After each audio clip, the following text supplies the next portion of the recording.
The days are long, but the decades are short.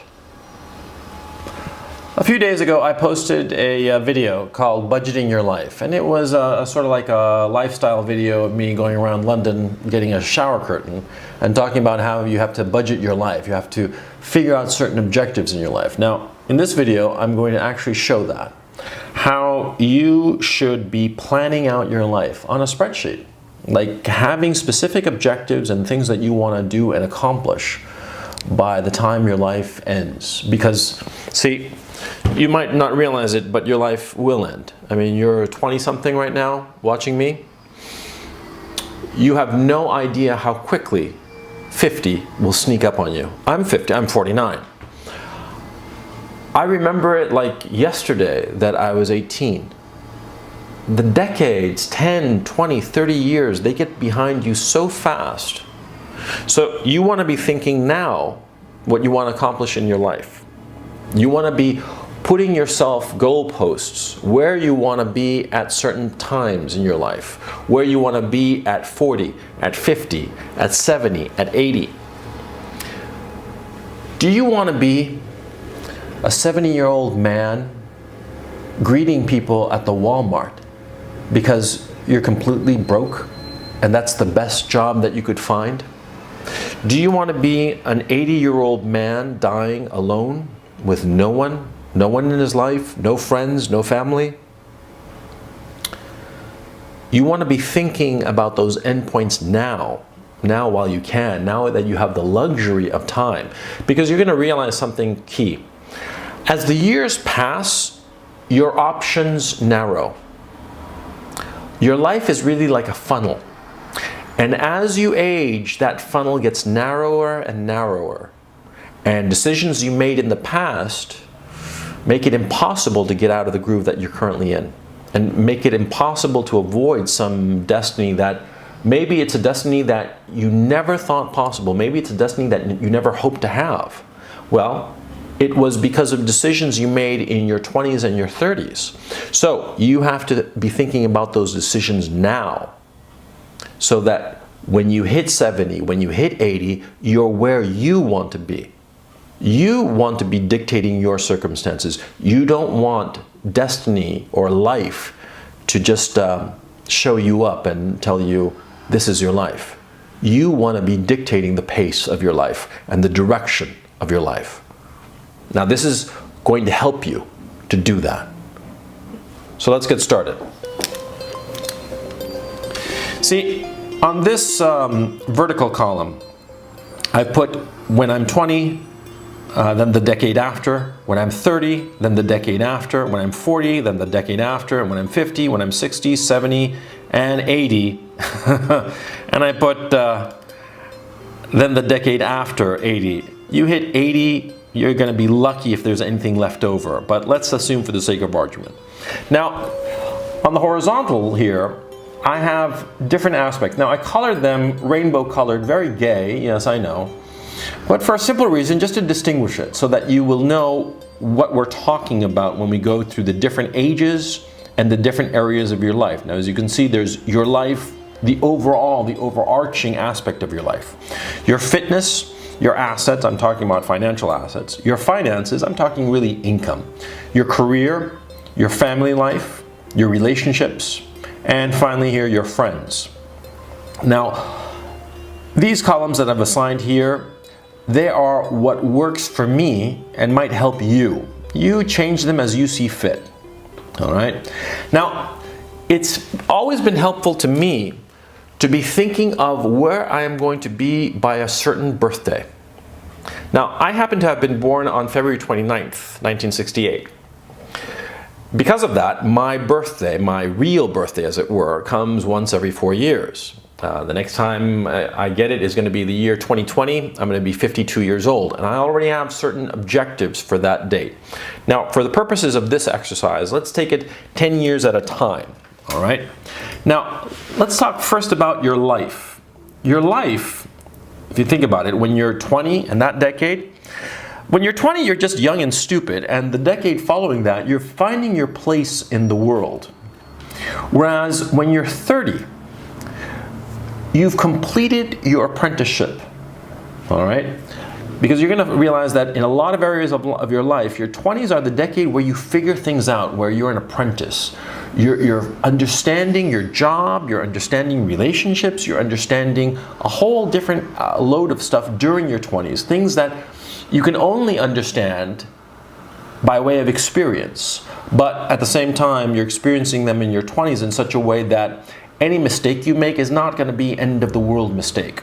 Hopefully won't be end of the world mistake. Now, when you're 40, all right, that's the peak of your life. And that peak continues into the decade of your 50s.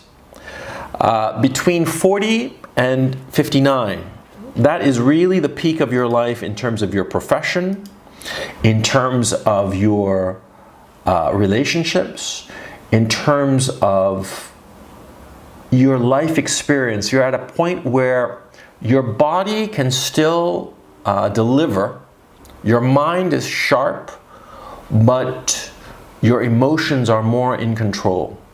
You have a firmer grip on your life. It's really the best time of your life, really. And you should enjoy it. Now, you hit 60, and that's when the decline starts. And that decline only accelerates once you hit 70. There's more decline, and quite frankly, when you get to 80, that's essentially the end.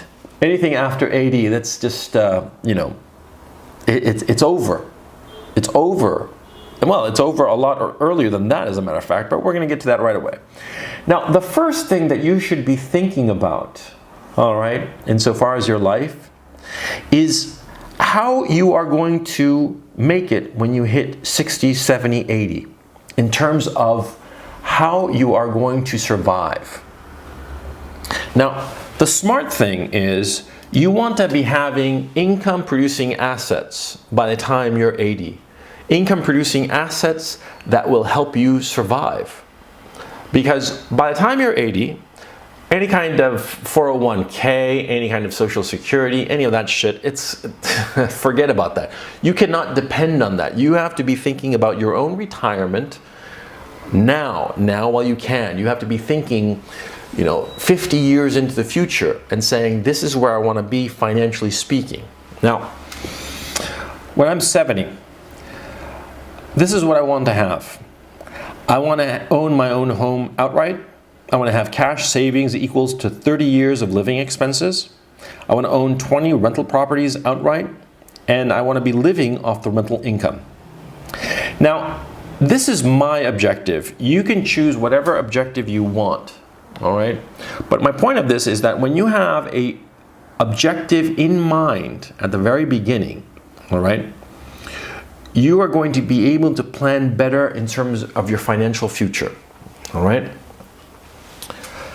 This is where you want to be getting to. That's your goal insofar as your assets, because your finances by the time you're 70, and of course by the time you're 80, you're going to be comfortably living off of your rental income and easily paying off college bills from your rental income. College bills when you're 70, yes, because as we're going to see, you're going to have kids later, not early. Now when you're 80, you're going to be comfortably living off the rental income of those properties that you have accumulated. You're easily going to be paying your medical bills from that rental income. Because when you're 80, when you're in your 70s, when you're in your 80s, you are going to have huge medical bills.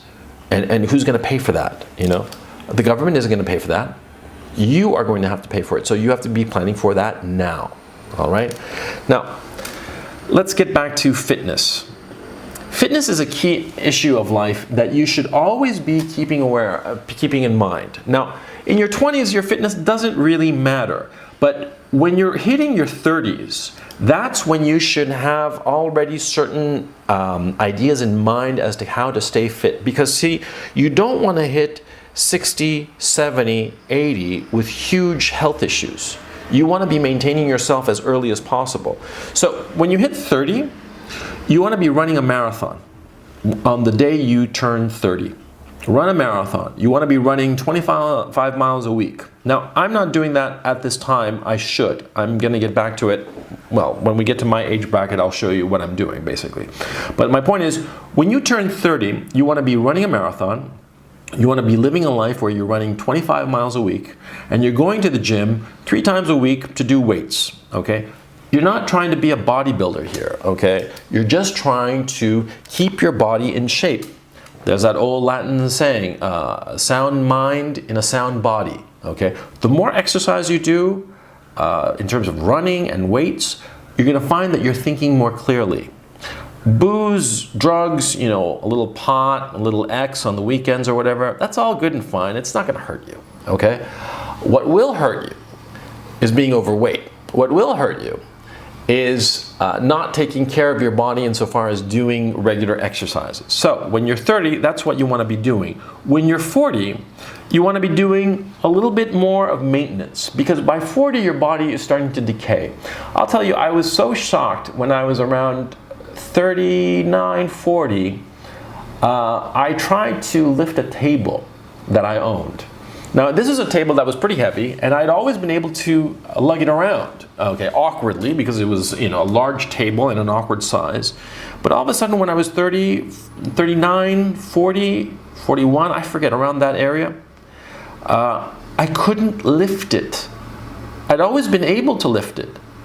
But this time, because it was this huge wooden table, round one, and I'd been able to lift it up because the feet scratch the wood of the floor, and so it was important that I lift it up completely off the ground and move it over to wherever I wanted to. And I could usually do this, but all of a sudden I was around 40 and I couldn't. And I've noticed in the last decade that no matter how much exercise I do, weights and what have you, you know, my body is just not what it was 15 years ago, okay? Let alone 20, 25 years ago. Okay, so you have to keep in mind, once you hit 40, you're starting on maintenance of your body. Now, by that time, I would suggest you should have run at least 5 marathons during your 30s, right? You should be running about 15 miles per week, and you should be beginning maintenance in the physical aspect of regular checkups, always making sure that your diet is balanced, not doing anything foolish insofar as your body. You want to do some drugs, no problem, but do it moderately, sensibly, okay? Keep it for a weekend, kind of like maybe once every 2 week kind of thing if you're doing X. You know, you want to slow down on that regard.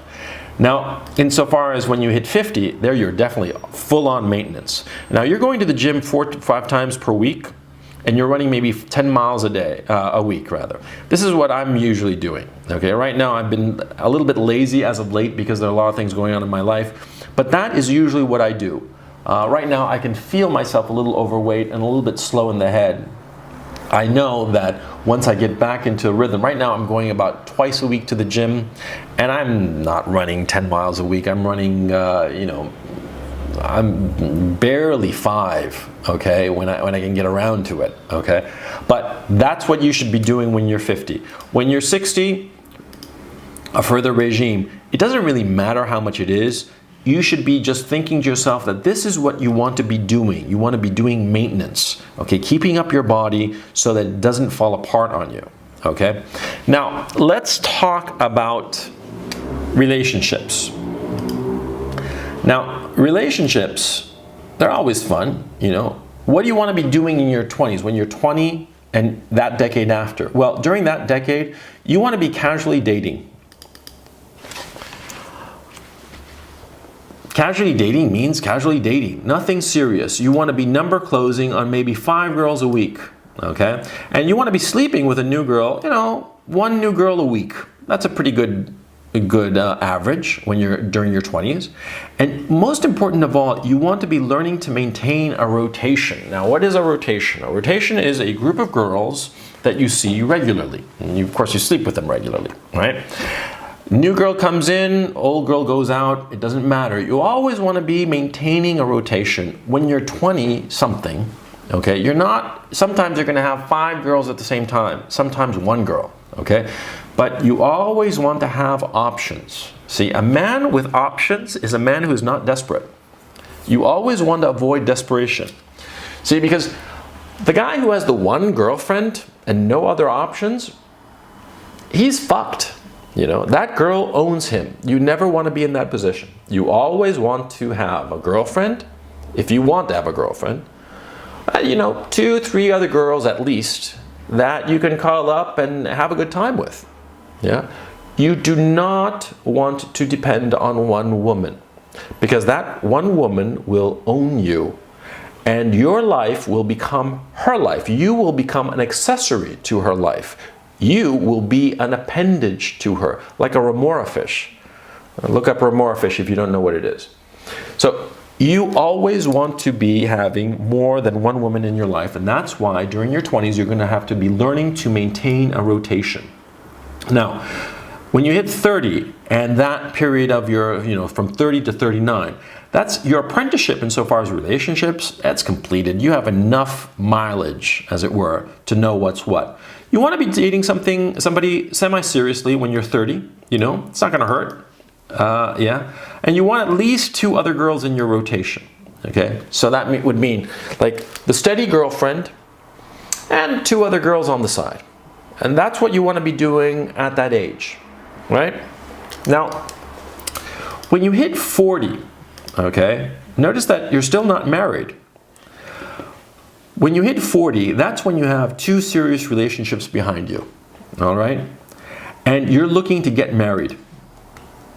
You're looking to get married and to have kids. Now, why have kids in your 40s? Why get married in your 40s? Because there is no greater satisfaction than having children, your own children, not somebody else's children. Somebody else's children, that you're just a cuck. You want to have your own children, and you want to have them in your 40s, because when you are younger, you are not going to have the patience for them. You are going to be a shitty father. You're not going to have the patience for them, and you're not going to value them as much. Now, I've seen that in my own experience. I got married late in life. I thought I was going to be an eternal bachelor. But all of a sudden, when I was around 42 or so, it was like this bug. Like, I really wanted to have kids. And I tried out different girls and finally settled on my wife. And my wife and I now have 2 children. When I was 44, on my 44th birthday, I was single and footloose and fancy-free. 5 years later, I'm married with 2 toddlers, and more likely than not, we'll have another couple of kids in the future.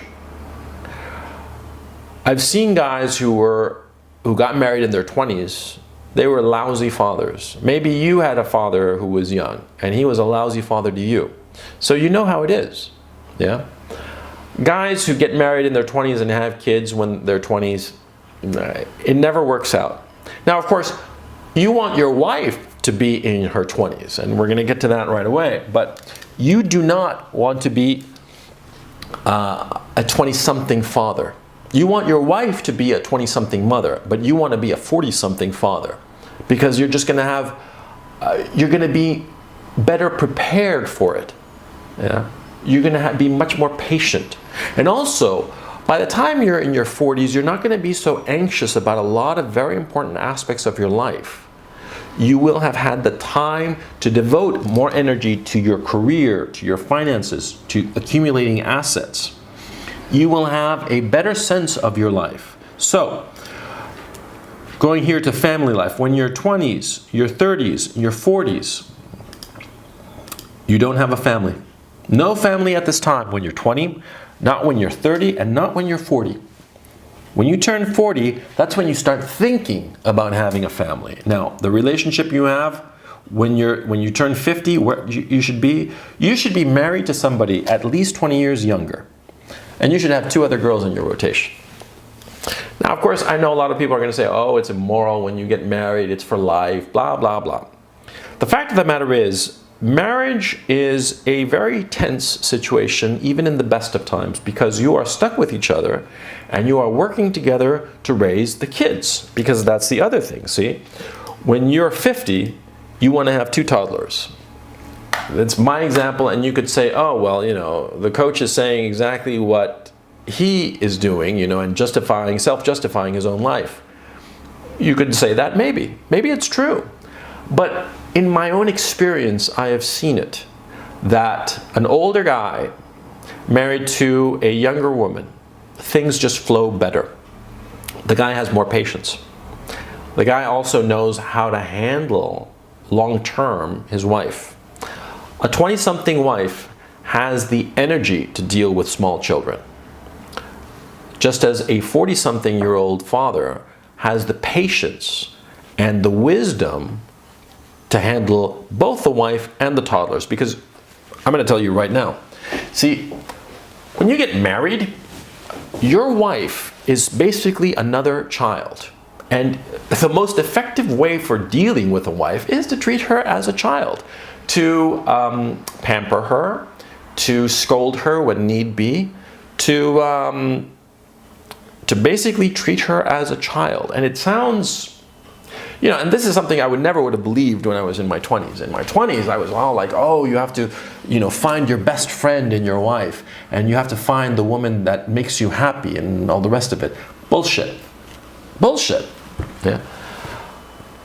See, what happens is, see, a good mother, a good wife, a good friend, a good lover, it's impossible to find that one person who satisfies all those conditions or all those requirements.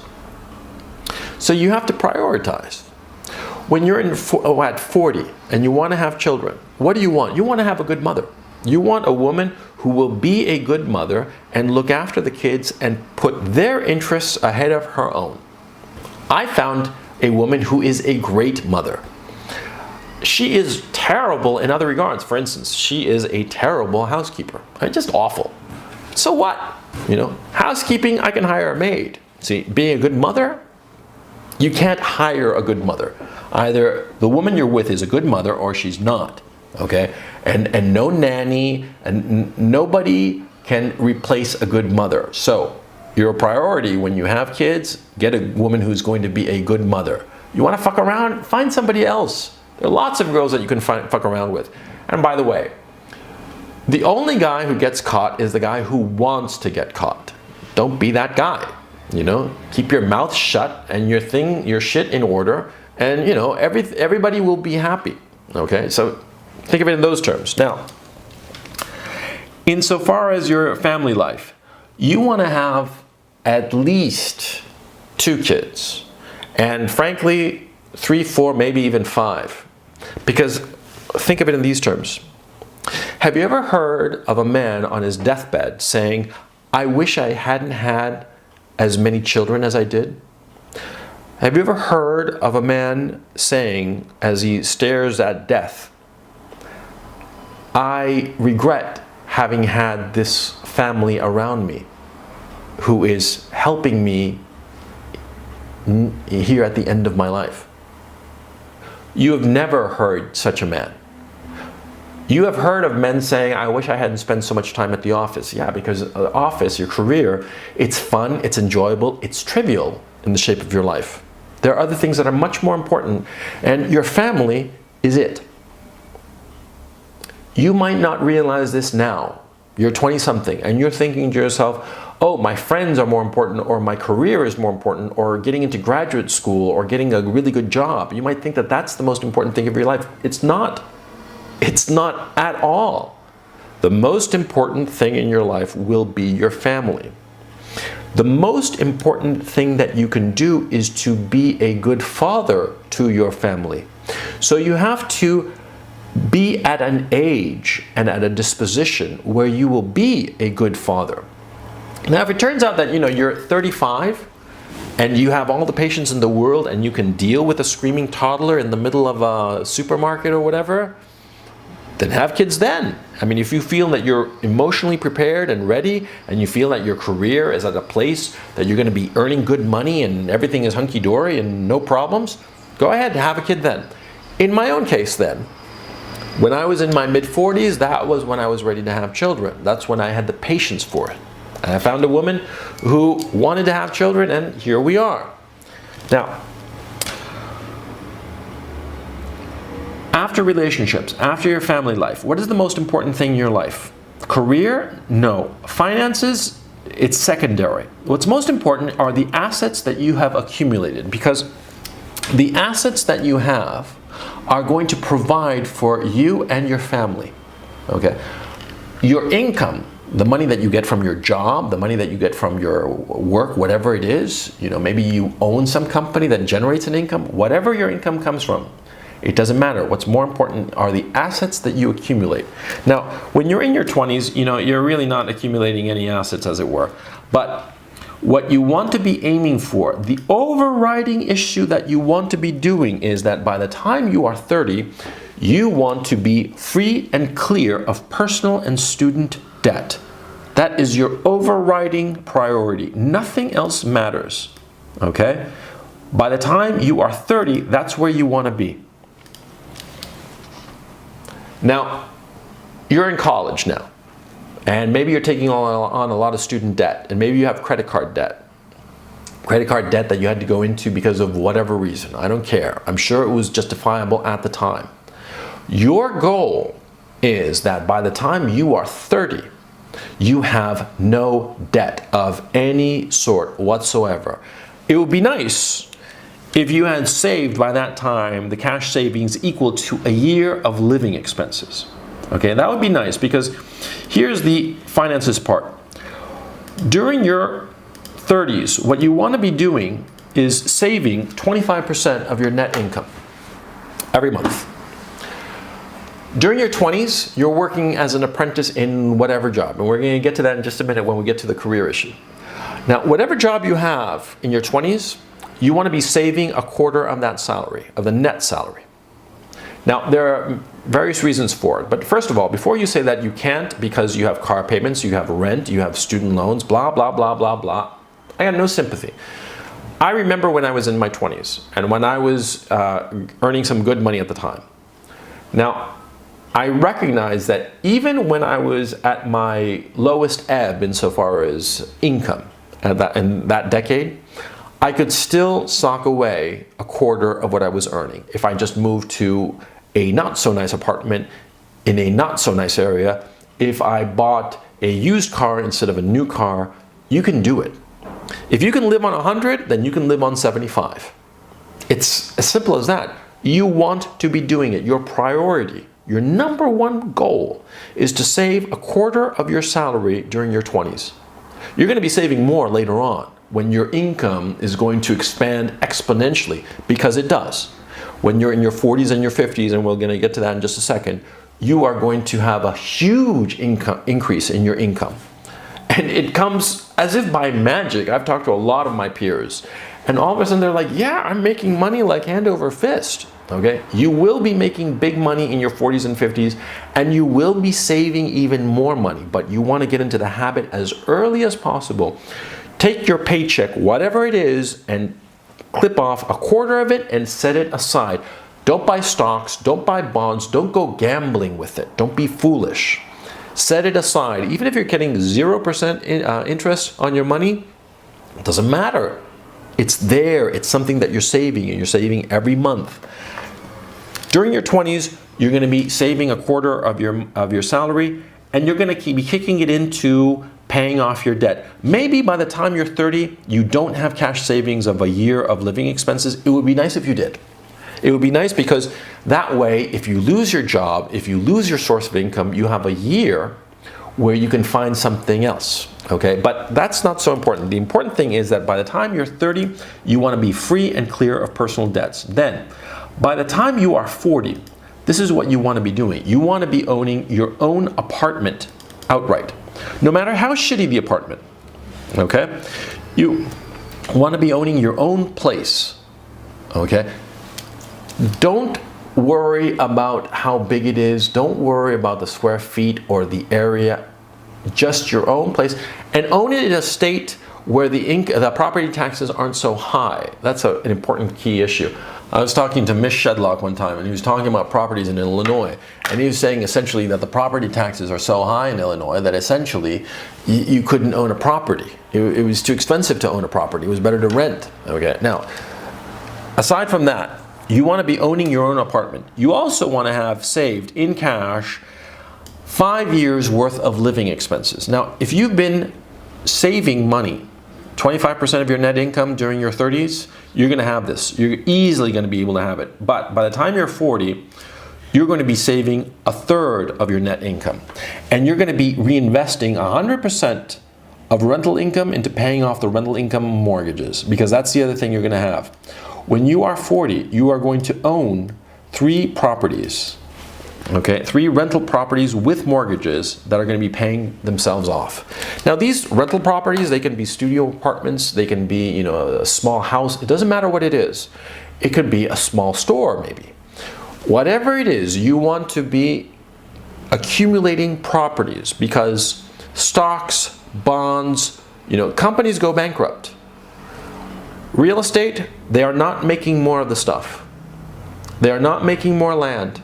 Land is the only thing that is always valuable. So you want to be owning land. You want to be accumulating rental properties, because when you hit 80, 70, when you're an old man, you want to be living off of your rental properties. So when you're 40, you want to own 3 rental properties with mortgage. That's fine, you know, but making sure that they are paying for themselves. On top of you saving 33% of your income when you're 40. So what's going to happen? On the one hand, you're going to have these rental properties that are paying for themselves. Maybe you have to chip in a little bit. You chip in a little bit. That's fine. On the other hand, you're going to be saving a buttload of money, okay, in cash. 33% of your net income. By the time you're 40, you're going to be doing very well. Now, when you're 50, well, before moving on insofar as assets and so forth, let's move on to your career. Your career. Now, your career, when you're 20 and the decade after that, you're trying different career paths. You're beginning your apprenticeship in your chosen path. You're figuring out if you're an insider or an outsider. Now, this is very important. The distinction between an insider and an outsider. My brother-in-law is a corporate executive. He's 42 years old, and he is an exceptionally capable individual. MBA, top of his class, you know, brand name school. I mean, he is going to climb to the top of the corporate ladder. Now, the thing is, when he was young, he really wanted to be an entrepreneur because his grandfather was an entrepreneur. And he wanted to follow in his grandfather's footsteps. His grandfather had been an immigrant, had come with nothing, and had ended his life as a rich man. And my brother-in-law wanted to emulate him because he respected and admired that effort and that gumption.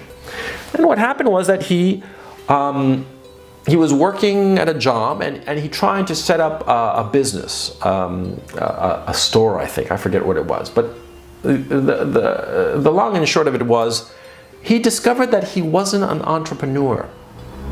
He was an inside man. He knew how to work a corporate job and how to succeed at a corporate job and how to climb a corporate job. And he wanted to be an entrepreneur, but it was the idea of it. And he realized that temperamentally he was not suited for it. So he closed up that shop he was doing. It didn't cost him anything, you know, just a couple of years of work, but, you know, nothing bad happened. And he put his nose to the grindstone and just climbed, you know, incredibly at his corporate job. He's doing extremely well. Like I say, he's 42. He's got tons more ahead of him. I would not be surprised if he winds up being the CEO of a major company. But you see, he was mature enough to recognize that he was not an entrepreneur. Everybody is telling you, oh, you should be an entrepreneur, you should like strike out for yourself and blah, blah, blah. You have to look deep within you and realize, what kind of a man are you? Are you an insider or an outsider? Do you work best within a corporate structure, or do you work better on your own, outside, doing it by yourself? You see, there is nothing wrong with working inside a corporate environment. Just as there's nothing inherently admirable about being an entrepreneur. It seems cool. You know, and we have these stories of, you know, Steve Jobs and Bill Gates and Zuckerberg and whatever, that were entrepreneurs. They dropped out of college and they, you know, became billionaires. Yes, they did. Those are 3 guys out of how many thousands, hundreds of thousands, perhaps millions of guys who did the exact same thing and failed. It's like a lottery. I mean, it's like winning the lottery. You know, you don't bet it all that you go to the, the 7-Eleven down in the corner and buy a ticket, a lottery ticket, and figure this is going to win and I'm going to be set for life with this ticket. You don't do that. It would be insane, right? What you have to decide seriously, hand to heart, is if you want to be on your own or you want to be part of a corporate experience, a corporate environment.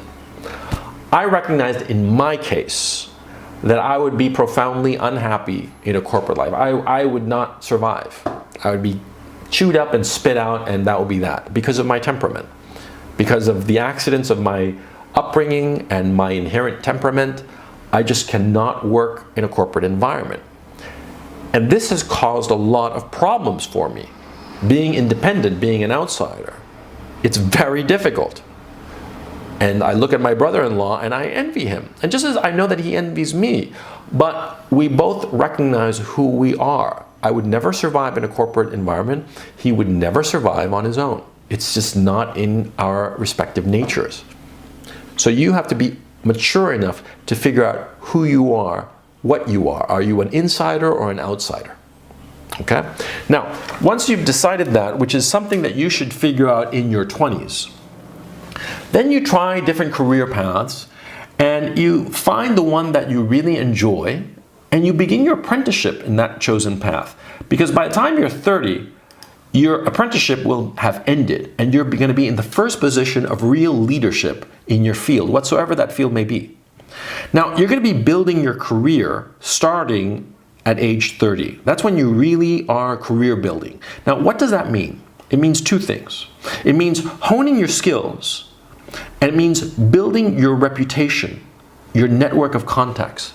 The people who know you in your industry and say, yes, John Smith, he's a great guy. I know him. Guys who will take your call. Guys that you can call up and say, I'm looking for a new job, I'm looking for a new gig, The guys in your industry. That's what you want to be doing during your 30s.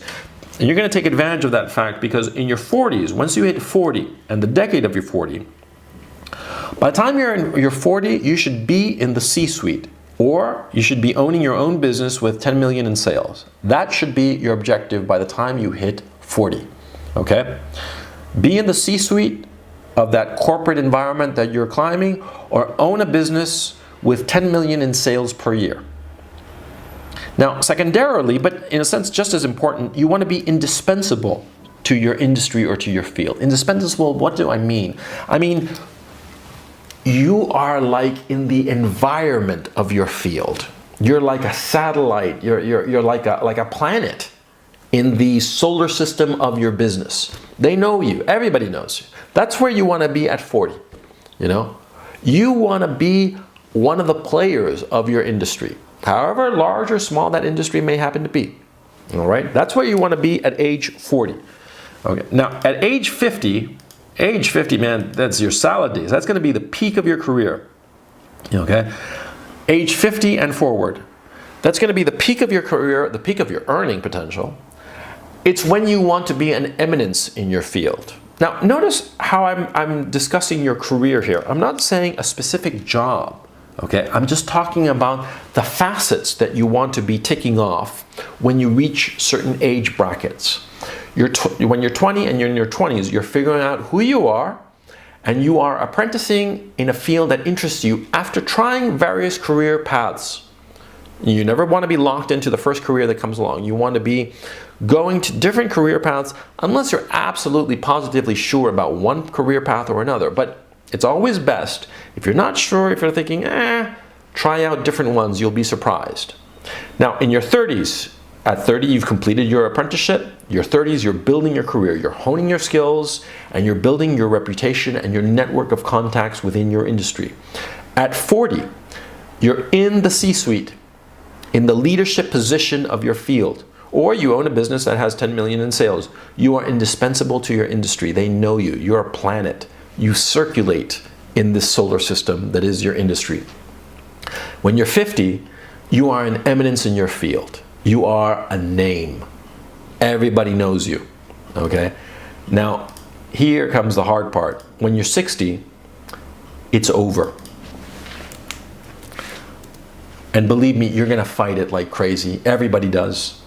But the way of the world is, Your career is over at 60. I don't care what the career is.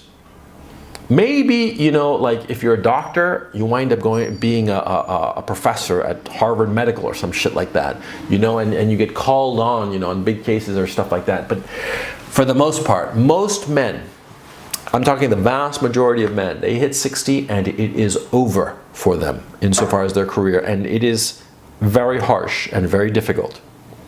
Now, like I say, there are some men who are exceptional. Don't count on being that exceptional guy. You know, you're in your 20s. I know, look, you're in high school and you're a fast runner. You're really fast. You're the fastest one in your high school. Then you went to college and you went to join up in the track and field club or whatever, or tryouts or whatever. And there were all these other kids that just left you in the dust. Sure, you were, you know, hot shit in high school. But you get to college and it's not even that you're mediocre, you're at the bottom of the barrel, okay? That's what happens insofar as careers are concerned. You might be hot shit in your industry at 40, maybe even 50, but you get to 60 and the pyramid has narrowed. There are a lot fewer guys, and the guys who are up there, they are way capable, and a lot of them more capable than you. And you think that you're really smart and you're going to be able to handle it? Bullshit. These guys are going to leave you in the fucking dust. I've seen it. I've experienced it. And it's humiliating. But you have to face reality. That you're not invincible. You're not immortal. And you're not the best. There's always somebody better. And it's those guys who are better than you who are probably going to make it past 60. If you happen to be one of those guys, more power to you. Good on you. But don't bank on it. You have to be assuming that by the time you're 60, your career is over. Either you're being gently shown the door, if you're in a corporate environment, or you're looking to sell your business because some competitor is eating you alive. That's how it's going to be when you hit 60 and in the decade following 60. And by the time you're 70, you know, why even bother? I didn't even fill the box here because there's nothing to fill it in with. See, it's over for you when you hit 70. Believe me. Yes, once in a blue moon, there's some guy who's hanging around and he's 70. But does anybody pay attention to him? Does anybody, you know, give a shit about what he has to say? No, they don't give a fuck, you know? Unless he's like some billionaire and owns something. Like Sumner Redstone, the owner of Viacom. But that was just embarrassing. Because also what happens, and what they don't tell you, you hit 60, you hit 70, and your faculties are not what they were. They just aren't. You're just not as sharp, not as clever, not as insightful. You hit 70, and you look like an old man. I knew this lawyer, great guy, smart as a whip, very insightful, very knowledgeable, very experienced. He was doing great in his 60s. And then all of a sudden, he hit 70. And he didn't make a to-do about it. It was like, no big deal. But all of a sudden, he started losing clients. He started freaking out. Like, what the hell is going on? And I would meet up with him, and I knew exactly what was happening, but I didn't have the heart to tell him. And what was happening was, he looked like a 70-year-old man. If I were a big corporation hiring an attorney, I would not hire him, because he looked frail. And he kept up. I mean, he maintained himself. He did exercises, you know, running, you know, weights, the whole thing. But he looked frail. He looked like an old man. And he was bleeding clients. And he just couldn't understand it. Within 5 years, it was over for him. I mean, he had no clients. He was just taking on pro bono work. He was rich enough that he could take on pro bono work. But it was over for him. Okay? Yeah, 70, your career is over. It's over at 60. If you manage to make it to 70, that's some kind of fucking miracle. But, you know, don't even bother. So, this is the shape of your career. This is how it's going to be. In your 20s, you're going to be trying out different career paths and figuring it out, if you're an insider or an outsider. In your 30s, you will have completed your apprenticeship. You will have your first position of real leadership in your industry, and you're going to be building your career, honing your skills, building your rep, building your network of contacts. And when you're 40, your 40s, your 50s, that's the peak of it. And by the time you're 60, it's over. Plan on that. Anything after 60 is just a bonus. But by 60, you're done. So what do you want to accomplish by the time you're 60? Well, your finances. Look at your finances, the income you're getting. See, when you're 30, you want to be saving 25% of your net income. When you're 40, you want to be saving a third of your net income. And you want to be reinvesting 100% of your rental income into paying off the rental mortgages. Now, what do you want to have insofar as assets by the time you're 50? You want to own your own house outright. You want to have cash savings equal to 10 years of living expenses, easily achievable with the 33% net that you're going to be saving. Easily achievable to have the cash savings of 10 years. You shouldn't have any problem there. You want to own 10 rental properties, 3 of them outright and 7 with mortgages, and they're paying for themselves. That is, the rent of the 7 that you got a mortgage on and the 3 that you own outright, the income, all that income ought to be paying off the 7 mortgages. Okay, and if you can, you should be considering cash that you have savings, any excedent, you throw it into the mortgages and pay them off right quick. Because by the time you are 60, you want to be owning your own house outright. You want to have cash savings equivalent to 20 years of living expenses. And that matters because you're going to burn through that cash when your kids go to high school, 3 or 4 kids in school, and then later college. But we'll get to that in just a second.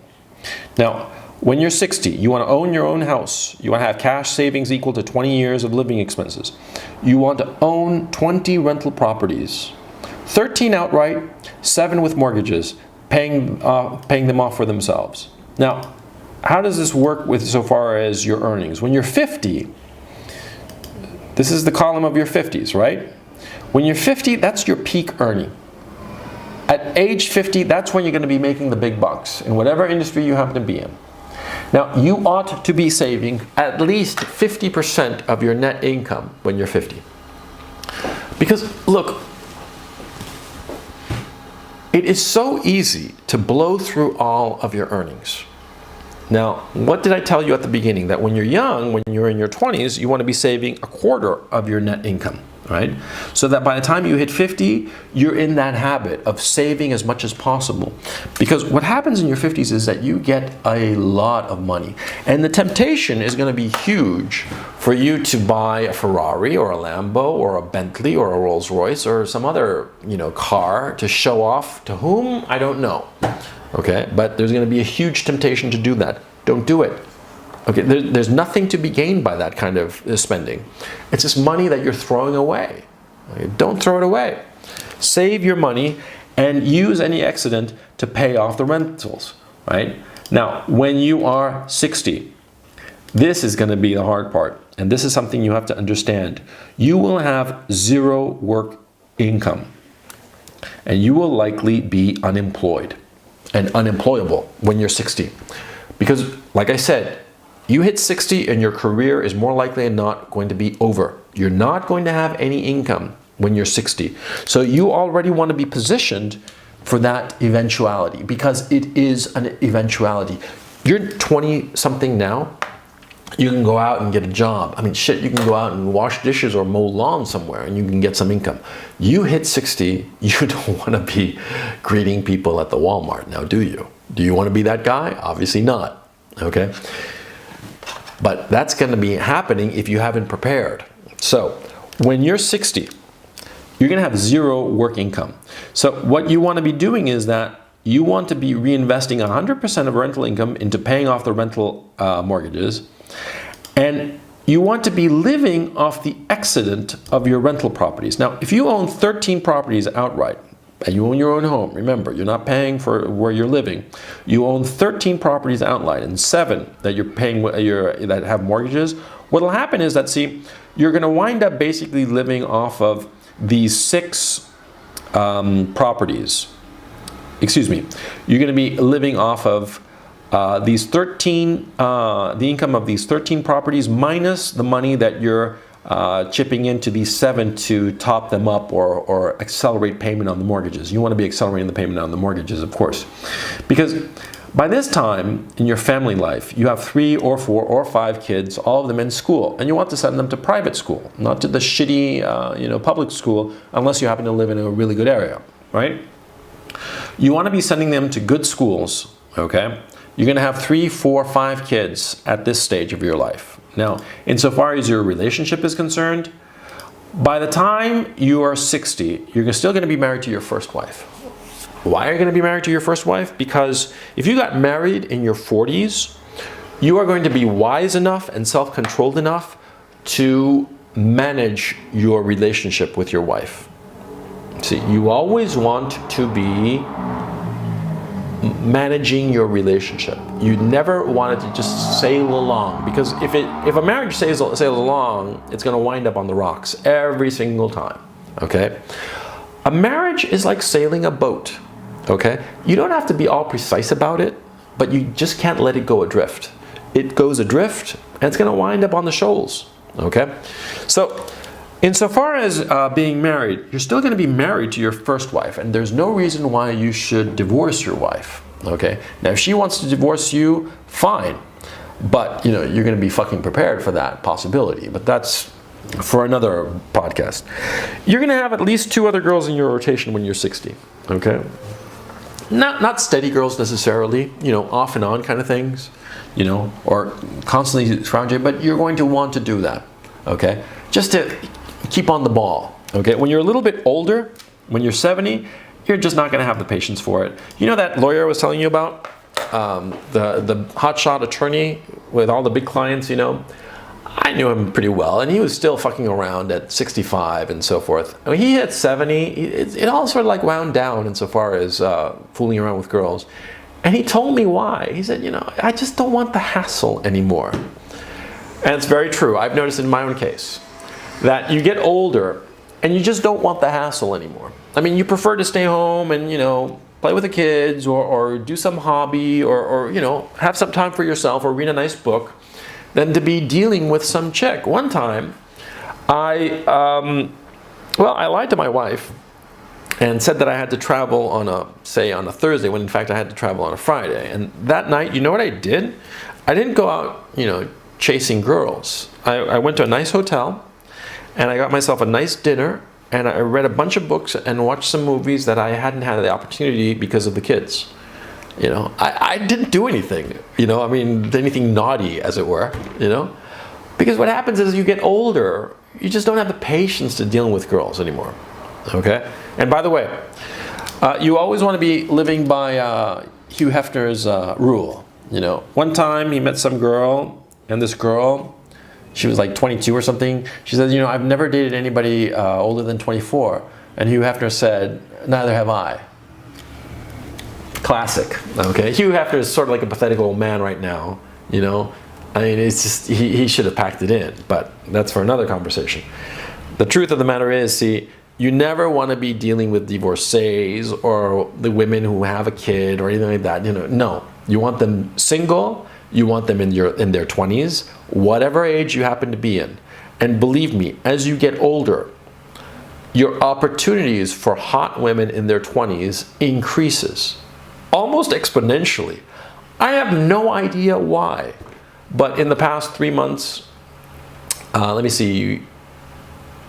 months. In the past 4 months, 3 girls that I casually met called me up and invited me out to drinks. What the hell is that all about? I have no idea why. I'm assuming that 20-something girls just dig older guys because we know more or less what we're doing. And you're going to have that self-confidence. You're going to have that sense of I know where I'm going. I know who I am. Here I am. What are you going to do for me today? And girls respond to that. So you're going to have plenty of opportunity for plenty of trim. And what's going to be happening is that you're just not going to be up for dealing with that trim. But anyway, in your family life, when you're 70, now, you're going to have 2 kids in college, 1 or 2 or 3 finishing high school. Now, you're going to need money by the time you're 70. A lot of money for this family. you will have accumulated that money, because by that time, you will own your own house outright. You will have cash savings equal to 30 years of living expenses, not including college expenses, of course. I'm talking about just regular living expenses. Most important of all, you will have accumulated 20 rental properties that you will own outright. Now, this is key. See, those 20 rental properties that you want to have by the time you're 70 that you own outright, it doesn't matter what the 20 are, or if they are 10 but twice as big as whatever, that's not the point. The point is you have accumulated a substantial portfolio of income producing real estate. That is the point. That is the point insofar as your finances are concerned. If you are doing that, if you have achieved that by the time you are 70, you're set. Your family is set. And that is what you want to be aiming for. That is your goal. Your career, as I've shown you, your career, it's going to be great in your 30s and 40s and your 50s, but all of a sudden, you hit 60 and it's going to be over. Just like that. Just over. And it's unfair, and it's this and that and the other, but you're going to realize that your career is not as important as your family. Providing for your family, giving them the education and the opportunities that either you have had rather, or maybe the opportunities and options that you didn't have and you want to give them. You're going to want to do that, and you will be able to do that if you are accumulating real estate assets as quickly as possible, from as young an age as possible, knowing that those 20 real estate assets will set you up for life, they will be everything for you, because there is nothing worse than counting pennies. There is nothing worse than wondering if you're going to be able to afford the grocery bill. There is nothing worse than looking at your kid in the eye and telling him, no, son, you can't go to Princeton because you can't afford it, so you're going to have to go to, Podunk University in Shittsville, Tennessee. Do you want to be that guy who looks into your son's eye and tells him that? I sure as shit don't. So, now, what are we talking about here? Oh, we got to the end, okay? Because that's the end, see? Your family life, when you hit 80, more likely than not, you got 3, 4, or 5 kids out in the world living their lives, and they're going to love you. They will love you very much if you've done right by them, yeah? If you're still with your wife, good on you. If you got divorced, it's because you didn't handle things right. Okay, because once you are 45 and your woman is 20 years younger, you don't have any excuse to lose her. If you lost her, it's because you weren't paying attention. Okay? Now, if all goes well, you did pay attention and you made sure that your woman is still with you, she's happy, you didn't humiliate her. But also, something very important, see? In a marriage, in a life, there is no reason to humiliate your woman. Humiliate her in having her know what you're about or what you've been doing. No. You don't want to be doing that ever, okay? You always want to keep her in line, okay? And you always want to keep her happy. Of course, that saying, happy wife, happy life, yeah, it's true. Her happiness should never depend on your misery. Her happiness should never depend on your slavery.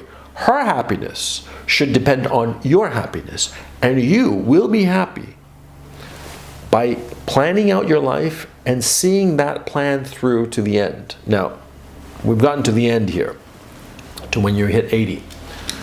So, let's talk about the end. See, one of the aphorisms I live by is, the secret to a long life is knowing when it's time to go. It's a very wise saying. And you should be thinking about it when you get older. Not now, but you should be thinking at this time, how you want to go out. See, there are some men who cling to life, even as their mind is gone and their body is a wreck. And there are other men who are very wise, who decide to go out on an ice floe. I always think of Ernest Hemingway. Ernest Hemingway was 61 when he shot himself in the head. He had recently won the Nobel Prize for Literature. He had, just before that, he had published The Old Man and the Sea, a wonderful, wonderful book. In many ways, the pinnacle of his career.